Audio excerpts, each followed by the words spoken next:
গুলি খাইছে একটা। শহীদ আবু সাইদ। পুলিশের গুলিতে তার আত্মত্যাগ বদলে দেয় জুলাই গণ অভ্যুত্থানের গতিপথ। আরও বেগবান হয় আন্দোলন। সেই পথ ধরে পতন ঘটে শেখ হাসিনা সরকারের। আন্তর্জাতিক অপরাধ ট্রাইব্যুনালে অভিযোগ দেওয়ার এক সপ্তাহ পর রংপুরে প্রতিনিধি দল মামলার তদন্তের কাজে বেগম রোকেয়া বিশ্ববিদ্যালয় পরিদর্শন করেন 12 সদস্যের দল। নানা তথ্য উপাত্ত সংগ্রহের পাশাপাশি কথা বলেন প্রত্যক্ষদর্শীদের সঙ্গেও। ঘটনার স্কেচ ম্যাপ তৈরি সহ ভিসির কনফারেন্স রুম থেকে ইলেকট্রনিক্স ডিভাইসের মূল ফুটেজ সংগ্রহ করা হয়। সেদিনের ঘটনা আমি নিজে চোখে দেখেছিলাম এবং আমার সামনেই ঘটনাটা ঘটেছিল এবং আমি পুলিশ যে গুলি করতেছিল সেই ফুটেজ এবং আবু সাইদকে যে গুলি লাগছিল সেই ফুটেজটি আমি ধারণ করেছিলাম।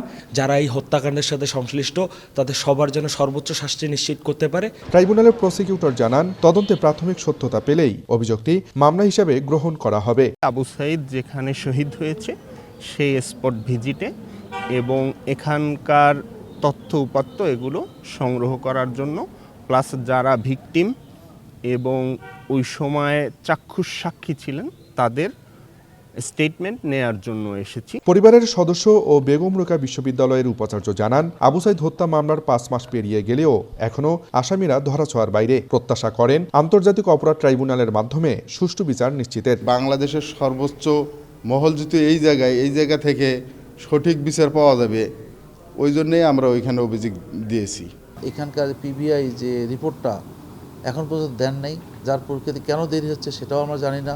এই মামলাটা জাতি যেভাবে প্রত্যাশা করছে সেই দৃষ্টিকোণ থেকে আইসিটি তার অবদান রাখবে বলে আমি মনে করি। আবু সাইদ ছাড়াও রংপুরে জুলাই আন্দোলনের হতাহতদের ঘটনার তথ্য উপাত্ত সংগ্রহ করবেন তদন্ত দল।